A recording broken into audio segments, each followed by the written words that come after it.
Hello, welcome to the channel Why Stories. Enjoy watching. Missing her train, the woman bought a pin from a fortune teller, and after hearing her words, she hurried to follow her ailing husband. Welcome to our channel. We invite you to watch a video of our new original story. Angelica was turning over in her hands a colorful envelope with bright stamps, which she had just pulled out of the mailbox. Something solid was inside. The girl was surprised to find it among the utility bills and advertising flyers. These days, the post usually brings only important documents. Personal letters have long since moved online. So what could be in there? Tonio, look what I found. Angelica waved the envelope as soon as she stepped into the apartment. Her husband peeked out of the room and cast a curious glance at the letter. Maybe one of your relatives from that mountain village decided to send you a note, he suggested, somewhat nervously. Oh, come on, Tonio, Angelica laughed. My relatives don't live in such backwoods. They've all had internet for ages. Then I suggest we strip off all this wrapping and see what's inside, Antonio replied. Angelica followed his advice, firmly tearing the envelope open at the side. Inside, she found a pretty, though slightly old-fashioned, postcard decorated with doves and wedding rings. She opened it and quickly scanned the writing. Alejandra is inviting us to her wedding in 2 weeks, Angelica announced happily after a short pause. Wow! Tonio exclaimed, then grumbled. Your cousin could have invited us just a day before. People plan their vacations half a year ahead, and here we're supposed to drop everything and go. Don't complain, his wife scolded gently. Alejandra has always been a little out of touch with reality, so she sent the invitation by mail, at least its original. We still have plenty of time, and I have a dress. We are going, aren't we? I don't know. Tonio hesitated. The car's still in the shop. They haven't gotten the new engine in yet. No point flying its hours by bus from the airport to that village anyway. Only the train makes sense. I think the through train stopped there. I haven't taken a train in ages, Angelica said with delight. Then after dinner I'll check the tickets. Wait, don't book mine just yet, Antonio stopped her again. Work might get crazy. Oh, nonsense. Angelica waved her hand. Uncle Damien will let you go, don't worry. Still, Tonio repeated, I'll buy my own ticket later. Angelica wrinkled her nose but said nothing. She knew how seriously her husband took his job. He couldn't just abuse his position. Antonio had been head of the transport logistics department for nearly 3 years at the company that had once belonged to Angelica's father, Arturo Mendoza, and, since his death 6 months ago, had passed into the hands of her uncle, Damien Mendoza. Angelica didn't understand her husband's reasoning. Nonsense, all of it. What's work compared to a family wedding? He would go, of course he would. Besides, it would look bad married woman turning up at a wedding alone. Rumors would start at once. She should quietly call her uncle and ask him not to overload Tonio with work around the time of the trip. With that decision made, Angelica grabbed a towel and headed to the shower. After a whole day at the racetrack, her hair and skin smelled of horses.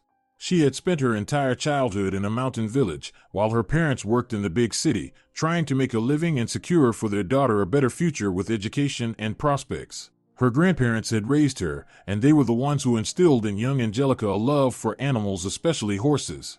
In the village it could not be otherwise. People lived off their own farmsteads, chickens, sheep, cows, horses. Everything needed feeding and care. With horses, spirited Angelica had a special gift. Her grandparents kept 2, a mare, Rosa, and a gelding, Sultan. And no matter how much the family scolded the girl that the mare was calmer and more obedient, it was Sultan, the willful one, who drew her in. Only her grandfather rode him when driving the herd to pasture. The obstinate horse let no one else near, snapping, kicking, showing his temper in every way. That's why everyone was astonished the day they saw 9-year-old Angelica sitting in Sultan's saddle. From then on, the girl and the horse became nearly inseparable. Not once did the gelding harm her, not a buck, not a nip, not even a snort of annoyance. Time passed. Angelica was in high school now, and her love for horses grew so strong that when her grandfather, angry over some mischief, threatened to get rid of Sultan, she burst into tears and practically threw herself in front of the horse to protect him. Damn it! She'll lie down in his grave if she must. The old man cursed, striking the stable wall with a wrench. By then even Angelica herself knew her life would be bound to these proud animals. She graduated from school and had to move to the city to live with her parents, study, and build her future. It was hard to leave her faithful horse, but she understood the village could not offer her the life she dreamed of. By then, her father, Arturo Mendoza, had already become a wealthy man. From scratch, he had built up a logistics company that handled purchasing, delivery, and transport of goods across the country. Her mother, Karina Hernandez, managed a shoe and handbag shop. Her parents urged her to choose a prestigious career as a banker or doctor, but stubborn Angelica followed her own path. She enrolled in banking studies, yet at the same time began training professionally in equestrian sports at the City Racetracks Club. At first, the instructors regarded the slender, fragile 17-year-old girl with big brown eyes and a long ponytail skeptically. But when Angelica showed her skill on an unfamiliar horse the very first day, they could only gasp. At first she rode the club's horses, but soon realized she needed not just a sporting partner, but a true friend, one she would raise and train herself. Bringing old Sultan to the city made no sense. Much as she loved her grandfather's horse, he had earned a calm, well-fed retirement. So she had to speak with her father about buying her a horse of her own. Despite the heavy training schedule, Angelica studied diligently, never missing a class and always finishing exams with top marks. Arturo Mendoza finally gave in and, with the help of friends, brought her from their homeland a year-old jet-black Andalusian stallion, as glossy as a raven's wing. From the very first glance, Angelica realized that this horse had a character much like her own. She rented a stall at the riding club for her new friend. Thus began their journey together with Panasco. No matter how much knowledge Angelica had gained over the years, no matter how skilled she was, the black stallion refused to work with her. He balked, resisted, wouldn't leave the stall, chewed on the bridle. Panasco seemed to mock his mistress. "I've given you all my time, don't even have a boyfriend, and you can't manage a single training session properly," Angelica once told the horse sadly, leaning her back against the stable wall. And so it was. The girl's life consisted only of studies and horses. She had no time for dates. At 20, she had no personal life at all, only a couple of friends from university.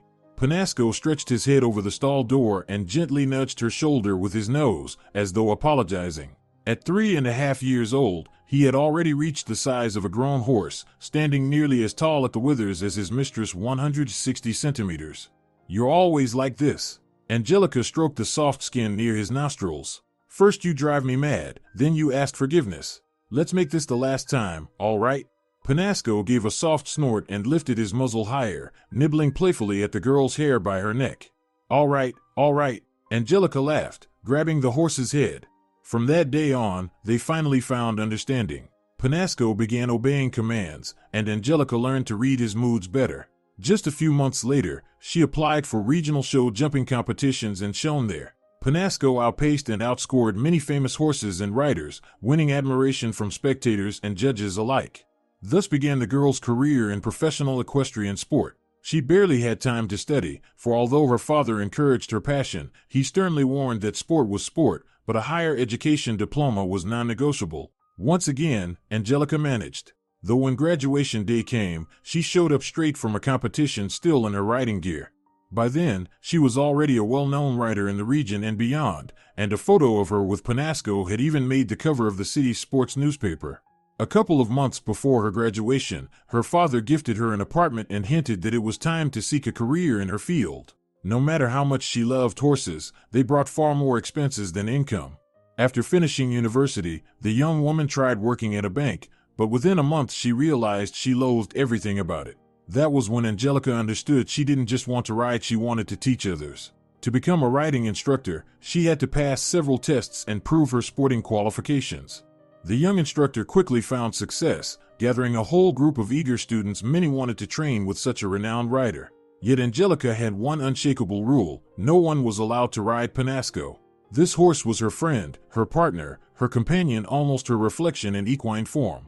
Sitting in her saddle, leading two horses with students behind her, Angelica wondered if she had packed everything the day before. Her mother had asked her to deliver a pile of gifts to relatives and her sister, things she hadn't been able to take herself. The luggage barely fit into a small suitcase. Angelica had left 2 days earlier than her mother would, but only because she still didn't know if Tonio was coming with her. Her husband had been hesitating until the last moment. It was already starting to irritate the young woman, but forcing him or quarreling wasn't in her nature. Panasco strode confidently along the familiar trail. That day, Angelica was training her students in various riding techniques at the clearing beyond the club. The path there led through a vacant lot overgrown with bushes.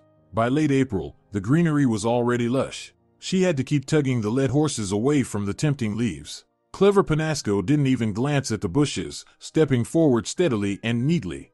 Near the training ground, Angelica felt the saddle shift slightly to one side. An experienced rider, she noticed such details at once. She told her students to practice commands as a warm-up while she dismounted to check the saddle.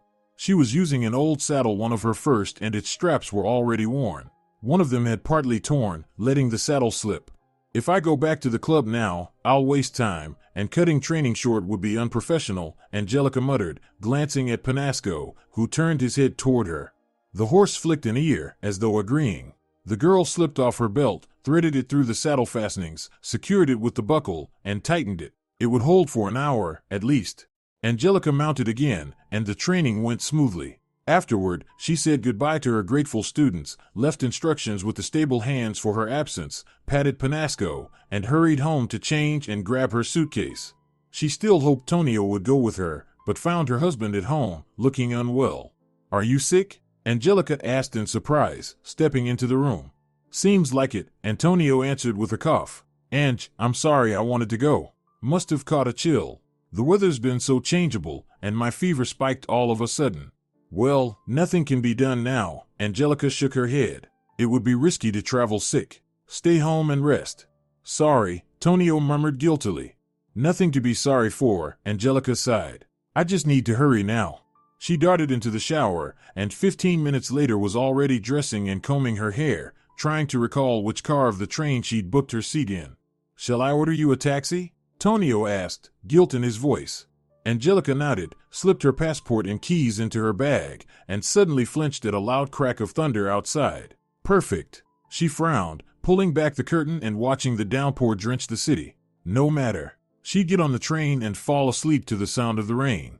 Tonio touched her shoulder apologetically, but Angelica's mood was already spoiled, though she tried to hold herself together. Everything had gone wrong from the morning. First, the coffee shop sold her a horrible, burnt, bitter coffee. Then the saddle slipped. Now her husband was sick and couldn't accompany her to her sister's wedding. And finally, the weather. Tonio said the car was waiting, grabbed his wife's overstuffed suitcase and an umbrella. Together they went downstairs to the entrance. "Call me when you leave, and again when you arrive." He held the umbrella over Angelica's head while she directed the taxi driver how best to load the suitcase into the trunk. "I'll call," the girl replied curtly. "Forgive me once more." Tonio hugged her with one arm, gave her a quick kiss. "Have a safe trip. Enjoy yourself for both of us." "All right, thank you." Ange got into the car. "Bye." The man shut the door and waved after her. Predictably, the rain slowed traffic and instantly created jams at the main transport hubs of the city. Stuck in one of them, halfway to the station, was Angelica's taxi. Raindrops crawled down the window, smearing the landscape of cars and their red brake lights into grayish-red blotches. The ticking of her wristwatch grew loud and irritating. Angelica kept glancing at it as the car crawled forward. She had left with a 20-minute cushion, but even that seemed to be running out. "Excuse me," she addressed the driver, "I've got a train to catch. I really can't be late. Can we go around somehow?" "I'd be glad to, but cars don't fly yet." The man shrugged apologetically and fiddled with the radio knob, trying to catch a new station. Angelica leaned back against the seat and clenched her fists. As if to echo her mood, thunder rumbled outside. Refusing to give in, she opened the Maps app on her phone and began studying alternate routes. "We can turn right here and cut through the courtyard, skip the whole jam." She pointed confidently to a side street on the map. The driver grimaced. "Let's try. I've never driven there, don't know the way." "I have," Angelica declared with certainty. The car slipped out of the stream into a narrow one-way alley. A turn. Another turn. A shabby courtyard of old apartment blocks, riddled with potholes and puddles. The driver cursed. Angelica's eyes darted nervously to the clock hand tick, tick, tick racing ahead like mad, mocking her. When at last the taxi pulled up at the station parking lot, only a couple of minutes remained before departure. Angelica grabbed her suitcase and bag from the driver and ran to the entrance, pushing past other passengers and greeters. But at the doors she was stopped by a woman at baggage control. "Suitcase on the belt, miss," she demanded lazily. "I'm late for my train. Please, can you hurry?" Angelica pleaded. "Should have come earlier," the inspector sneered. By the time Angelica wrestled with her suitcase and made it through the beeping metal detector, she had lost precious minutes. She burst onto the platform only to see her train pulling away. In despair, she waved and shouted, "Wait!" But of course, it did not stop. In frustration, she kicked her innocent suitcase. "Perfect! Just perfect!" she cursed. The suitcase suddenly gave a dreadful tearing sound, that unmistakable rip of fabric splitting at the seam. The poor thing could no longer bear the weight of its contents after all the rough handling. The zipper came apart, part of it tearing out of the stiff fabric, leaving helpless threads sticking out. "You too, huh?" Angelica glared at the suitcase with the same hateful look one gives a shop clerk closing the store right in front of you. She crouched down and tried to force the zipper back together, but only made it worse. The hem of her festive dress spilled out onto the dirty asphalt. The last drops of rain trickled coldly down her collar, soaking her hair and denim windbreaker. Angelica tried to calm herself and decide what to do next, how to reach her hometown. The information board indifferently announced that the next train in the right direction would leave only at 10 a.m. the next day. There was no choice. She would have to return home and try again tomorrow, swapping the ruined suitcase for an old travel bag. Dragging the broken case with effort, Angelica gloomily reached the exit, ordered a taxi, and stood under the awning by the parking lot so as not to get completely drenched. Walking around with an open bag is asking for trouble, she suddenly heard to her left. Angelica turned and saw a strange woman beside her under the awning, dressed in gaudy clothes and a thick shawl. By a pin from Magdalena, the odd neighbor continued in a sing-song tone. "You won't gather troubles, and your things will stay safe." "All right, how much for your pin?" Angelica asked darkly, realizing it was better than nothing. "Only 200, pretty one," the fortune teller smiled, pulling a bundle from her bosom. The girl silently handed over the money, muttered a thanks, and took the pen, her fingers brushing briefly against those of the mysterious woman. She was just wondering how best to fasten the broken zipper when she heard the fortune teller's voice again behind her. "Never unsaddle a horse on the move. A great misfortune will come. Deceit awaits you, pretty one. Hurry home, or you'll be left in ignorance." Angelica nearly choked on those words. Coughing, she spun around, but the strange woman under the awning was gone. Across the curb, her ordered taxi had pulled up. In a daze, the delayed traveler pinned the zipper shut, shoved the suitcase into the trunk, and rode home. Her head was a jumble, missing the train, her sister's face, the torn saddle strap, Panasco's brown eyes, her husband's umbrella, the fortune teller. Exhausted and drained, Angelica didn't notice when she dozed off anxiously. "Here we are." The driver's loud voice woke her. Ange blinked rapidly and looked around. The familiar apartment entrance. Outside, it was already late dusk. Just then, a ridiculous thought flashed through her mind. All she wanted was to collapse into bed and forget the nonsense of this cursed day. She pressed the elevator button. The hem of her dress trailed along the dirty floor, half escaping the battered suitcase, but she didn't care. The cabin hummed, carrying her and her much-suffered luggage up to her floor. And there, in the most familiar and seemingly safest place, her own home, Angelica was in for a surprise. A nasty surprise. At first she noticed the apartment door wasn't fully closed. She grabbed the handle, ready to scold her careless husband with a few sharp words, then froze when she saw unfamiliar mailbacks in the hallway. Instinct told Ange it was best not to step inside. Hugging her suitcase tightly, she backed onto the landing and carefully climbed one flight higher, where she could hear and partly see her own door. "You've got a month, understood?" A menacing bass voice boomed below. "Next time, a TV and a couple of trinkets won't cut it." A dull thud echoed through the stairwell, like someone slamming a fist into dough. Then came muffled muttering and another thud. "Not so brave without your loaded father-in-law behind you, huh?" The bass voice sneered again. "Here's the deal, El Oso doesn't care how you get the money. But if you don't pay back the debt, you'll wish you'd been born on the moon." Another blow resounded from inside, followed by a heavy crash. Angelica swallowed hard and held her breath, her pulse hammering in her temples. Out of the corner of her eye she saw the door swing open and three bulky men emerge, one after another, almost identical in appearance: leather jackets, jeans, black turtlenecks. Only their haircuts differed slightly. The trio scanned the stairwell and headed down toward the exit, ignoring the elevator. Only after their footsteps faded beyond the slammed entrance door did Angelica dare to return to the apartment, and she was horrified. The hallway was a wreck. Picture frames shattered, chandelier shades broken, the floor stamped with muddy boot prints, clothes knocked from hangers, the dresser contents spilled. It was a wonder the neighbors hadn't gathered at the noise, though the thick, solid walls that had been a selling point when buying the flat muffled any sound. Her horror didn't last long. A weak cough sounded from the room. Dropping her suitcase at the threshold, Angelica rushed in, leaping over shards. On the floor, slumped against the couch, sat Tonio. "Ange, why? Why didn't you leave? Why didn't you go?" The man mumbled as she lifted his head from where it had fallen. "We'll get to that later." The girl spotted the marks of beating on his face. "What happened here in the 2 hours I was running back and forth to that cursed station?" "I quarreled with some friends," Tonio muttered. His pupils darted around the room, avoiding her eyes. A bruise blossomed under one eye, and dark drops fell from his nose onto his t-shirt. "I may be a woman, but I'm not an idiot," Angelica snapped, nodding toward the chaos in the hallway. "Friends don't threaten with fists and smash up your home." She grabbed a towel from the armchair one she'd sorted while packing the night before and pressed it to her husband's nose. Tonio leaned his head back against the couch, lines of tension creasing his forehead. He weighed something silently, measuring and remeasuring. Angelica crouched in front of him, waiting. At any other time she would have been cleaning up the mess, tallying the damage. But now none of that mattered. Not the missing TV, nor the overturned jewelry box. Finally, Tonio pulled the towel away from his nose, braced himself, and said, "I'm in deep. Real deep. I owe a very serious, very dangerous man a lot of money. If I don't pay, you heard what will happen.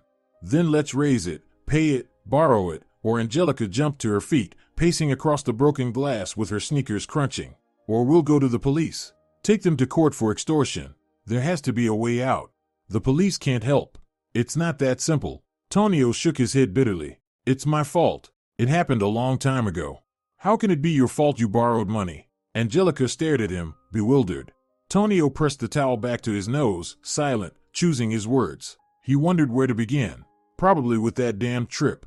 But how could he tell his beloved wife the real reason they had married? "My mistake was mistaking fate's gamble for a gift of fortune," he muttered. "I don't understand a word." Angelica sat beside him on the couch. Silence stretched for several minutes. Her wristwatch ticked again, as though hammering a rhythm into both their heads. "Will you tell me?" Angelica asked again. Instead of answering, Tonio awkwardly stood, clutching his side, and sat next to her. His movements were cautious not from bruised ribs, but from something else, something subtle and strange that had suddenly risen between them. Angelica felt as though beside her was not her own kind, loving, caring husband, but a stranger out of a crime novel. "That day, I quit my job," Antonio began. 3 years ago. Sometimes circumstances align just so. Tonio had just walked out of his former workplace with a desperate urge to get drunk. And as if by magic, that urge was fulfilled when his old classmate Artemio called. "Come over, Tonio." His friend's drunken voice rang. "We're at the country house with some girls, while the weather's still good. October's almost over after that, no more asado." "I'll be there in an hour," Tonio promised, yanking open his car door. The old cherry-red car, inherited from his father for his 20th birthday, greeted its owner with the stale smell of a spent pine air freshener and worn-out seats. For 4 years Tonio had driven it, dreaming every day of something classier, pricier, faster. But dreams went no further. Work had never gone well for the recent graduate. The market was flooded with managers, there was work, but it was always poorly paid and nerve-wracking. Tonio had already tried his hand as a mobile store consultant, a furniture salesman, and a credit desk manager in a giant shopping mall. And now he had shamelessly quit his latest job at a sports nutrition store. Everywhere, it was the same, sky-high promises of income, nerve-grinding customers, useless management. But Tonio wanted an office of his own, to give orders, to be in charge. That, he thought, was real work. Running errands for others disgusting. Fate hadn't gifted Tonio wealthy parents, a bold personality, or influential friends.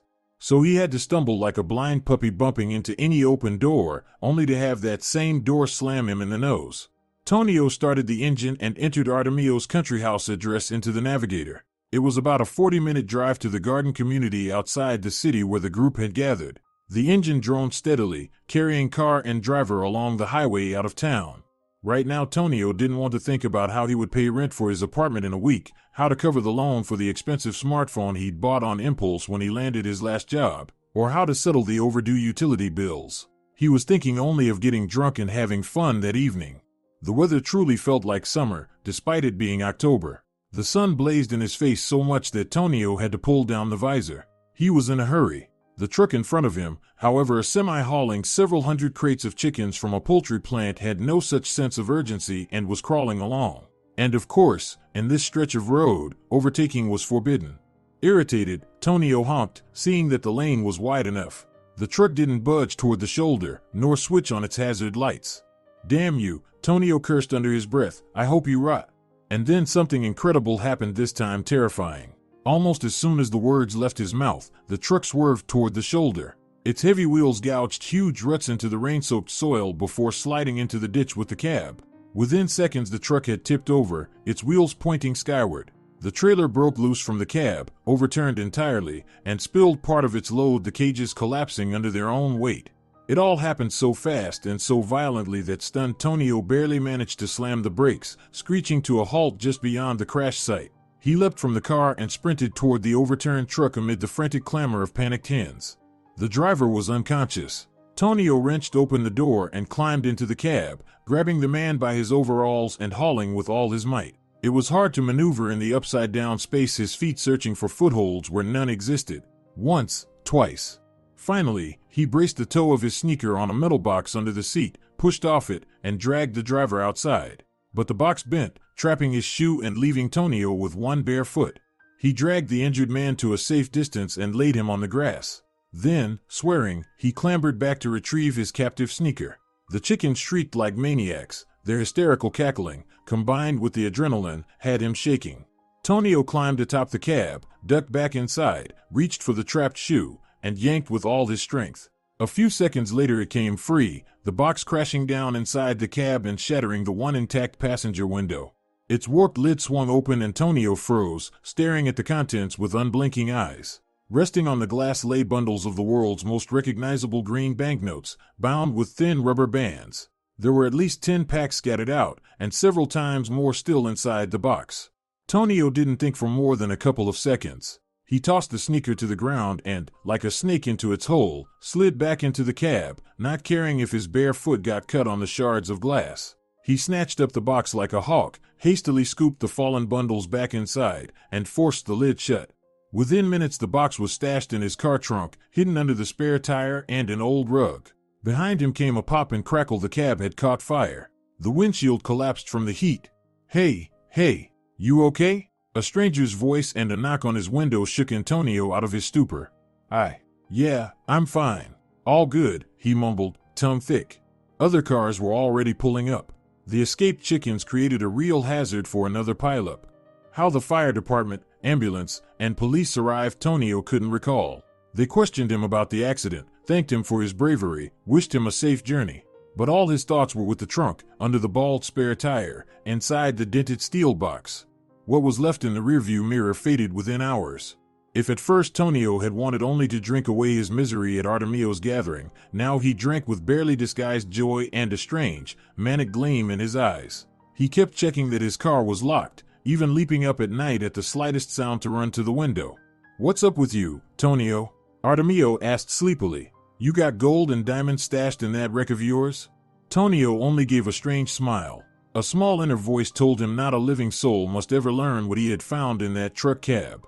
Back home, in his cheap rented flat, the man dumped the contents of the box onto the table, counted carefully, whistled, then counted again. His knees buckled, and he collapsed onto a stool with a deranged grin on his face. The sum inside was astronomical. Enough for a new car, a 3-room apartment in a brand new complex, and even money left over for his own business. Tonio clutched his head in his hands, staring at the pile of cash. His mind spun in a delirious chaos of happiness, while fear crept in from the depths of his thoughts. Money like that wasn't kept under a seat by accident. It clearly belonged to someone. And if it belonged to someone, it could be traced. But then again the cab had burned, and maybe the money with it. The driver had been unconscious when Tonio pulled him out. If he survived, he couldn't identify him. The police had taken his statement there were plenty of Antonios in the country. They hadn't written down his license plate. Neither he nor the truck had a dashcam, thank God. Such were the thoughts circling in the mind of fate's sudden favorite. A day passed. A week. A month. No one came for the money. No one looked for him, called, or asked around. Eventually, Tonio convinced himself that his long-awaited day of fortune had come at last, that Providence had given him an interest-free loan that never needed to be repaid. First he sold his old car without a second thought and bought a sleek sports model that turned heads on the street. Then he cleared all his debts, dressed himself up, and moved into a brand new, fully furnished apartment with a stunning view of the riverfront. Antonio threw parties, gathering crowds of friends whose numbers had tripled with his sudden wealth, as well as women eager to be with such a well-off man. To all the curious people who tried to sniff out the secret of his sudden wealth, Antonio either said he had won the lottery or just laughed it off. Antonio knew the money wouldn't last forever, nor would the partying. He needed to find work. Of course, now with so many new friends, it wasn't hard to land a prestigious position as head of the marketing department in a well-known advertising company. Antonio, in truth, did nothing. He dumped all his responsibilities on 2 assistants and pocketed a salary 3 times higher than he had ever dreamed of before. Life is good, Antonio declared with satisfaction, propping his expensive shoes up on the desk and sipping 10-year-old scotch. Did you need something, Antonio? His timid assistant peeked into the office. Yes, Marisol, would you be so kind as to fetch me lunch from that wonderful restaurant next door? Antonio replied without even looking at her. I'm sorry, but they don't do takeaway lunches anymore, the girl answered in a guilty tone. Really? Antonio frowned. All right then, call through this list of advertising offers, and I'll step out for lunch. He handed her a sheet of paper, straightened his jacket, and left. Antonio sat at a window table in the restaurant, waiting for the pretty waitress to bring beef medallions, a scallop salad, and a glass of wine. His mood was excellent. He scrolled through his phone, picking a seaside hotel for the May holidays and at the same time considering which of his girlfriends to take with him.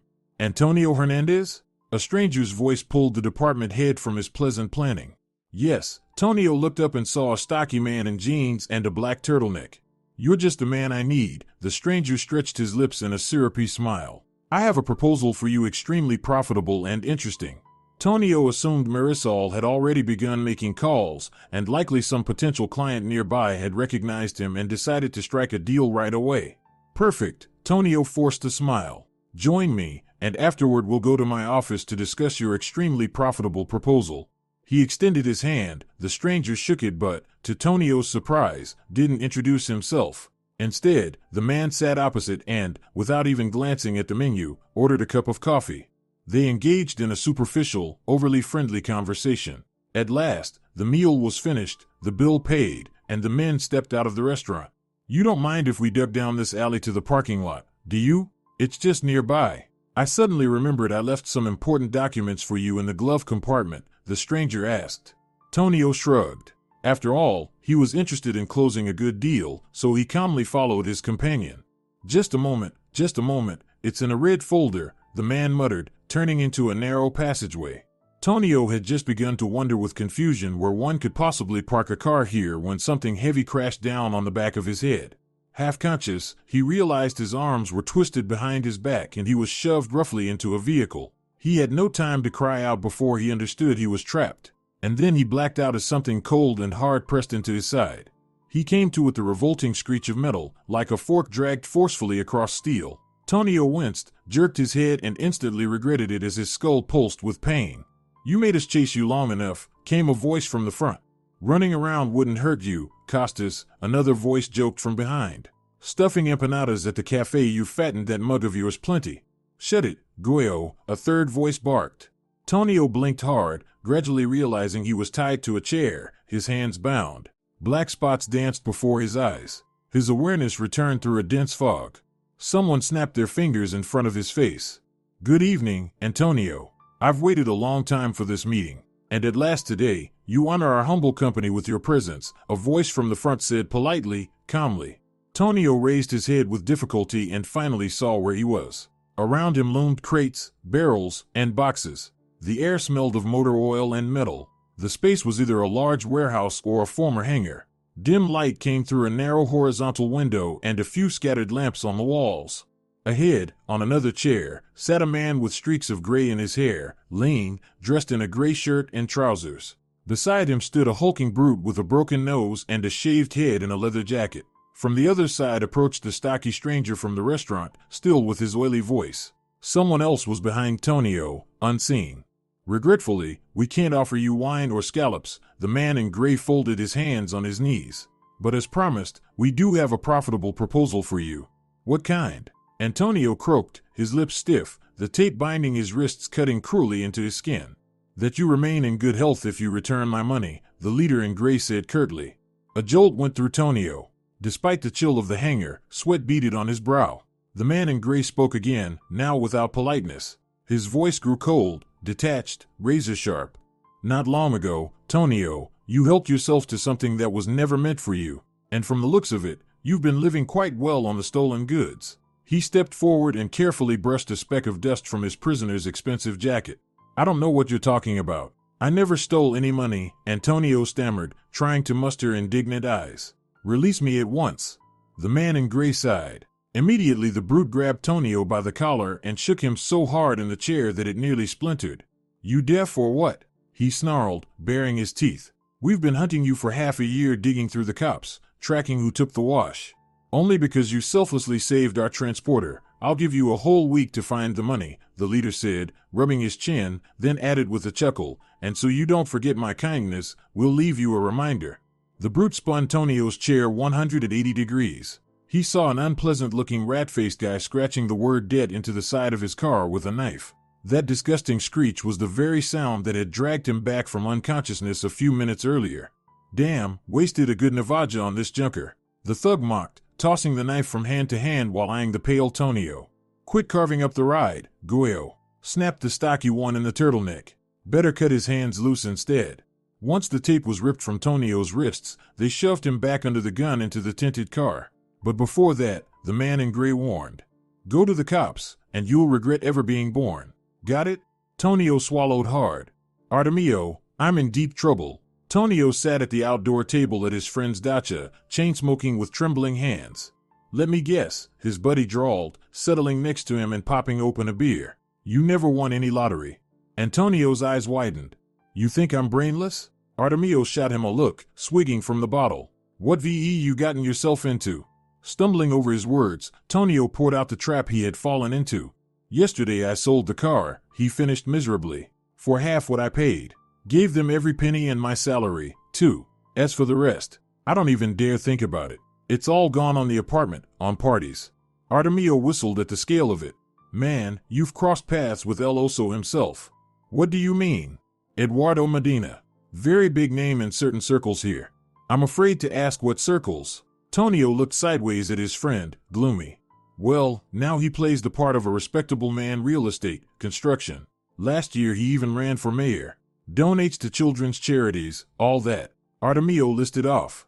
But back in the 2000s, he didn't shy from anything. Artemio leaned closer, lowering his voice to a whisper, as though Costas or the other brutes from the hangar might overhear. I've got a buddy, nephew of one of El Oso's guys. He hinted that even now, Medina launders money through those charities. The kids are just cover.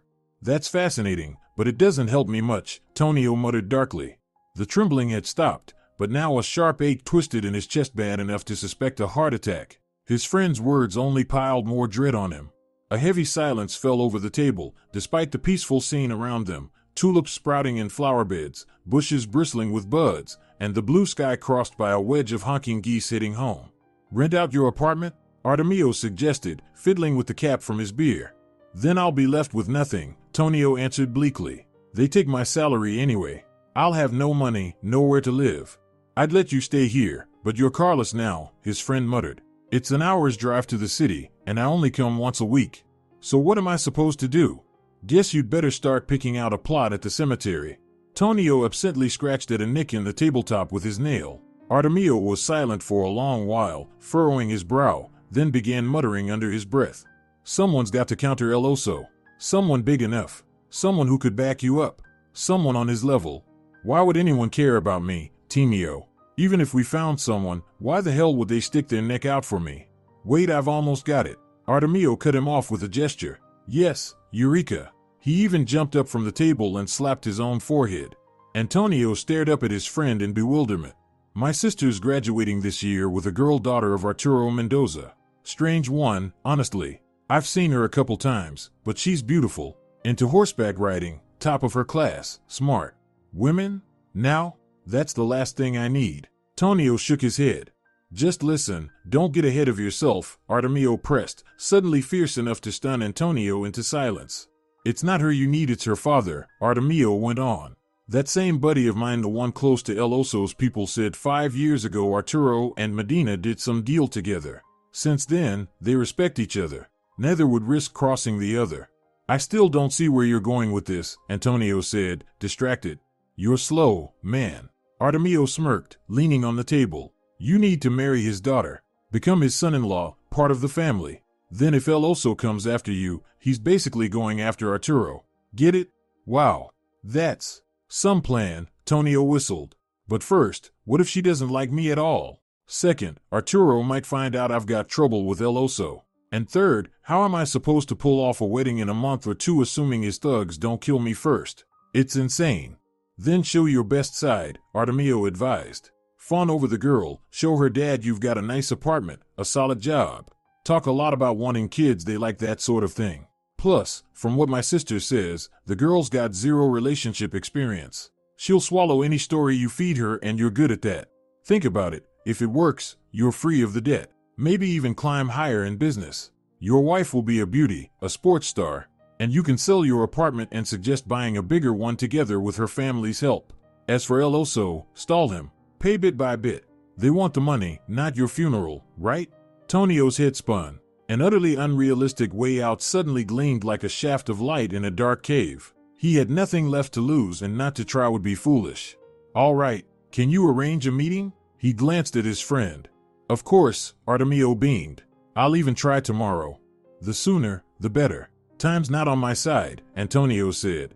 Had critics been watching Tonio the way they watch actors on stage, he would have surely earned the highest award. Everything unfolded exactly as Artemio had predicted. Angelica was charmed by Tonio's gallantry and, though cautious at first, within a couple of weeks she saw in him a kindred spirit. She began confiding her worries and joys, introduced Tonio to Panasco, and was glad to see him cheering in the stands during her competitions. It was Tonio who advised her to leave the bank and devote herself entirely to the sport she loved. He was the one who spoke of following the heart instead of obeying parents' dictates. 3 weeks later, Angelica introduced Tonio to her parents. Arturo Mendoza and Karina Hernandez welcomed the appearance of a young man in their daughter's life quite warmly. After all, they had already hinted she should start thinking about family. Remembering his friend's advice, Tonio delicately mentioned his dream of a large family with 3 children and his willingness to work hard so his loved ones would never want for anything. Arturo Mendoza liked this way of thinking. Taking Antonio aside, he asked if he would like to try his hand in the family company. Tonio nearly jumped for joy, but held back, thanking his future father-in-law for the offer. To lull El Oso's bloodhounds, Tonio sold off all his expensive gadgets, bought himself a used but decent smartphone, and handed over the cash, promising to make small regular payments. Just as Artemio predicted, El Oso reluctantly accepted the arrangement. A month after their first meeting, Tonio proposed to Angelica right at the award ceremony after a show jumping competition. Stunned but delighted, she said yes to the applause of countless spectators. Wedding planning began immediately after the families met. While the parents suggested a lavish celebration with many guests, Angelica and Antonio insisted on a small, intimate wedding, convincing their relatives that such simplicity was fashionable. That very evening, the discussion turned to the couple's future home. Angelica had a 1-room apartment, Tonio a 2-room. He suggested selling both, pooling the money, and buying a spacious place together. Arturo Mendoza again praised his future son-in-law's practical thinking and personally helped choose the new family nest. The wedding was held at an elite countryside restaurant. Only close relatives and friends were invited. The bride wore a white silk gown, her hairstyle adorned with fresh flowers. There were no silly contests or drunken brawls. But in the middle of the celebration came uninvited guests. Arturo Mendoza had stepped outside to take a business call. He never postponed work, even on holidays. At that moment, a shiny gray SUV pulled up. A tall, shaved-headed bodyguard with a broken nose jumped out and deferentially opened the back door for a gaunt man in a gray suit. "Hello, Arturo," he greeted the bride's father. "I see you've got a celebration today. Strange I wasn't invited." "Good afternoon, Eduardo." Arturo pocketed his phone and extended a hand. "You're right, every parent celebrates when his daughter marries a worthy man. As for guests, come in, sit down. Always glad to see an old friend at the table." "Well then, congratulations." Eduardo nodded approvingly. "But forgive me, I'll decline the invitation. Not proper to sit at one table with a debtor. Your brand new son-in-law, Arturo, stole my money and refuses to pay." "The past isn't my concern," Arturo replied calmly. But in the present, if you threaten him, you threaten my daughter, and therefore me. The young man never worked for you, couldn't have stolen from your pocket. And as for what he found, well, no name was written on it. I told you before to stop with these shady dealings. I told you, but you didn't listen. Let this be your lesson. The bastard cheated me. Eduardo hissed, then louder. So you won't hand over your son-in-law? I don't change my decisions, Arturo answered with the same calm. As if to confirm his words, two silent men in suits appeared on the restaurant terrace. One deliberately shifted his jacket to reveal the gun in his holster. Costas, standing behind his boss, tensed but kept his hands clasped in front of him. So be it. I won't quarrel with you, Arturo, Eduardo finally muttered, chewing his lip. Let him run free, as long as he's your son-in-law. I give my word my men won't touch him. But remember, no one lives forever. And congratulations to the happy couple.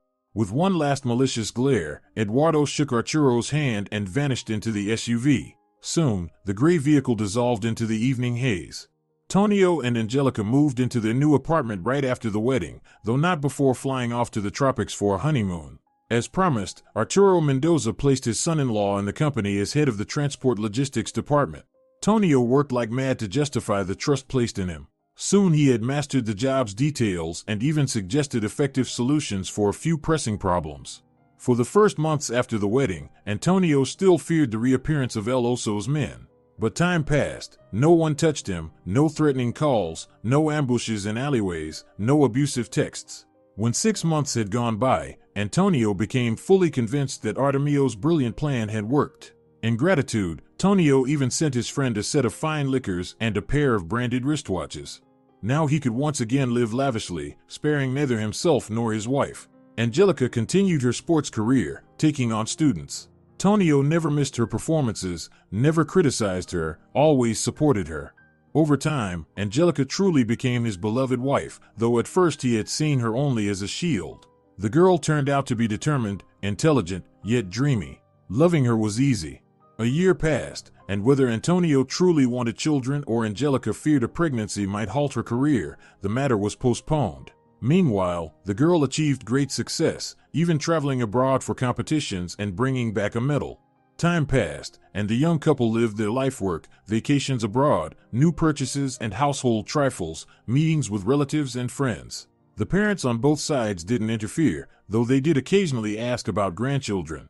Everything went so carelessly, so lightly, that Tonio completely forgot he had once owed money to the city's most feared criminal authority.